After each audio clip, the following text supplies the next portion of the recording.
Hello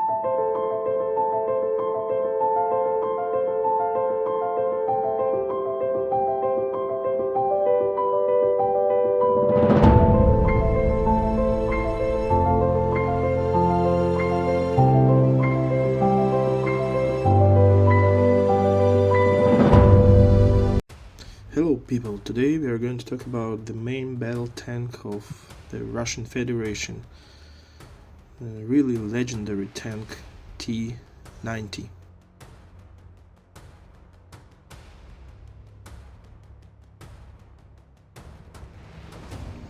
The T-90 tank is a main battle tank that originated in Russia, actually in Soviet Union, and is an evolution of the T-72 tank series. Its development began in the late 1980s as a response to the need for modernized and upgraded successor to the T-72, which had been in service since the 1970s. The T-90 has seen several modifications and upgrades over the years to enhance its capabilities and performance. But as usual, let's first dive deep into the history of its creation. Well, by the end of its life, the USSR produced three main battle tanks at once: the T-64, the T-72 and the T-80. All these three tanks were produced at different plants in different cities. Each of these tanks had both pros and cons, but it was impossible to finally figure out which tank was better. Moreover, over the years, these tanks differed more and more in design, and tankers had to master radically different machines with different engines, chassis, cannon, etc. For many years, tank factories have been trying to bring the top three to something similar, that is, the single best tank for everyone, but nothing came out of it. On June 19, 1986, the Uralvagonzavod Design Bureau began to work on the Object 188, an improved version of the T-72. The new tank was supposed to have reinforced combined armor built in rather than mounted dynamic protection, more powerful weapon stabilizer, and modern fire control system with a thermal imaging tank sight. Now the new tank could fire a guided missile on the move, and at speeds up to 30 km per hour. The Shtora-1 optoelectronic suppression system was supposed to shoot down the guidance of enemy anti-tank missiles and guided projectiles. Thanks to two floodlights, curtains or shtora, on the sides of the tower, the tank acquired a characteristic appearance from the front. When firing an anti-aircraft machine gun, the crew now remained protected by armor thanks to remote control. They no longer had to lean out of the hedge.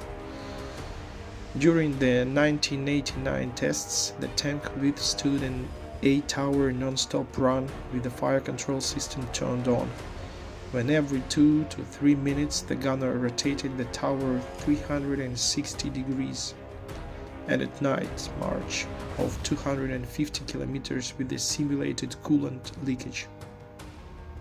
The T-90 successfully overcame snow up to 1.3 meters deep, and after several races in the deserts of Central Asia, 5 or 6 buckets of dust were vacuumed out of tanks stuffed through open hatches. Finally, on March 27, 1991, the new tank was recommended to be put into service, but it was in those months that the USSR collapsed, and the country was not up to new technology for a long time. And only on October 5, 1992, a decree of the government of the Russian Federation was issued on the adoption of the tank Object 188 under the name T-90. The green light was also given to the export of the latest combat vehicle in the T-90S version. With a 3-person crew, standard for domestic MBT, and a traditional dense layout, the T-90 differed from the ancestor of the T-72 in better protection and shooting accuracy. The 125mm smoothbore gun received a new thermal protection casing and a device for quick barrel replacement. Now, thanks to the built-in device, the alignment of the gun could be carried out in just a minute and without leaving the tank. The T-90 is equipped with the system for detonating a high explosive fragmentation projectile at a given point in the trajectory. The further development of the T-90 was the T-90A, featuring improved armor protection, firepower, and electronics. It entered service with the Russian army in the beginning of the 21st century and became the standard production variant. The T-90A is equipped with the modernized 125mm smoothbore gun capable of firing various types of ammunition, including armor-piercing, fin-stabilized discarding sabot rounds and anti-tank guided missiles. The T-90MS is an export variant of the T-90M, offering advanced capabilities for potential foreign customers. It features improved firepower, protection, and mobility compared to earlier versions. The T-90MS has been marketed to countries seeking modern MBTs with a balance of performance and affordability. The T-90 Prorыв, or Breakthrough in English, is the last upgraded variant introduced in the 2010s. It features improved armor protection, a more powerful engine, and enhanced fire control system. The T-90 Prorыв incorporates elements of the T-14 Armata tank, such as its advanced reactive armor and active protection systems.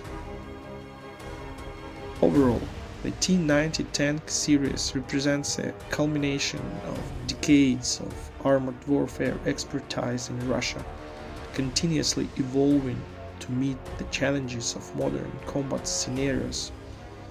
Its development and various modifications reflect a commitment to maintaining a capable and versatile MBT fleet both domestically and for export markets. Just look at it. It's simply beautiful.